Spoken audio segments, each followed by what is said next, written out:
Most people float. Every recession is sold as a disaster. Jobs vanish, homes are lost, savings evaporate. But there's a strange paradox hidden beneath the panic. While millions fall behind, a small group quietly gets richer than ever. In 2008, while families were losing their houses, Wall Street bonuses hit record highs. In 2020, while the world shut down, billionaires added trillions to their net worth. So here's the uncomfortable question no one wants to ask. If recessions destroy wealth, why do the wealthy always emerge stronger? And if crashes are so random, why do the same people keep winning? This is not a conspiracy, it's a system, and once you see it, you can't unsee it. Recessions are often described like natural disasters, storms that hit everyone equally. But history tells a very different story. The Great Depression, the 1970s stagflation crisis, the dot-com crash, the 2008 financial collapse, the pandemic recession, different decades, different triggers. Yet the outcome is always the same. After each crisis, wealth becomes more concentrated, not less. In 1989, the top 1% owned about 23% of American wealth. After multiple recessions and recoveries, that number climbed past 32%. Think of the economy like a game of musical chairs. When the music stops, some people lose their seat, but the wealthy, they don't play the same game. They own the chairs. To understand why recessions make the rich richer, you have to understand how money actually behaves under stress. Imagine the economy as a rising tide. When times are good, the tide lifts all boats, some faster than others, but still rising. A recession is when the tide suddenly pulls back. The wealthy are anchored. When prices collapse, average people face forced selling. They lose jobs. They need cash. They sell investments at the worst possible moment. The rich don't. They have liquidity, cash, credit, access. So when fear floods the market, assets go on sale. Homes, stocks, businesses, land. To the average person, it looks like collapse. To the wealthy, it looks like discount season. Recessions don't destroy assets. They simply transfer them from those who must sell to those who can wait. This is where central banks enter the story.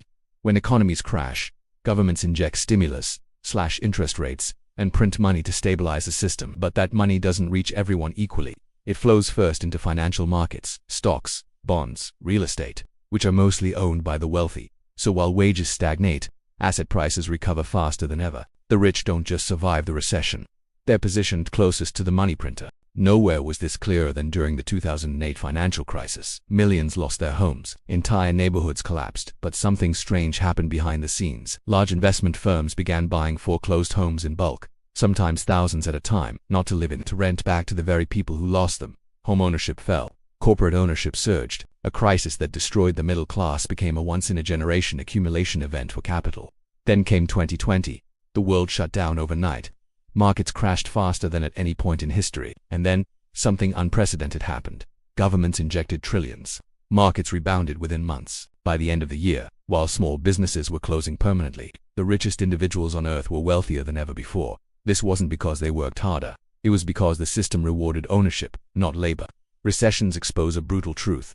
If you earn money through wages, crises hurt you. If you earn money through assets, crises help you. That's the moment of revelation.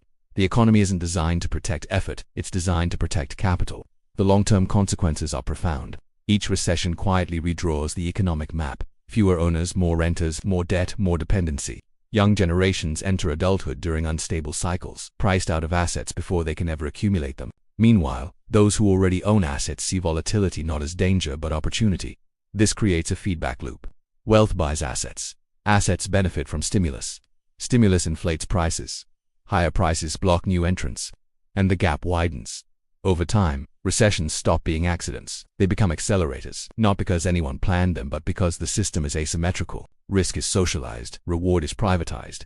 Losses are absorbed collectively, gains are captured individually, and every cycle reinforces the same outcome. The rich don't win because they predict recessions perfectly. They win because the system cushions them when things fall and multiplies them when recovery begins. So when the next recession arrives, and it always does, the headlines will talk about fear. But beneath the panic, the machinery will be doing what it always does: repricing assets, shifting value, consolidating ownership.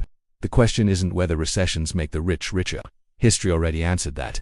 The real question is, who will own the economy after the next one? Because crashes don't reset the system, they reveal it. The recession ends. Markets stabilize. The headlines declare recovery. But recovery for who? Because when the rich win a crisis, the story doesn't end there. That's where it actually begins. In part 2, we follow what happens after the wealth transfer is complete. When power quietly reorganizes, rules subtly change, and the economy you return to is no longer the one you left. This is what happens after the rich win.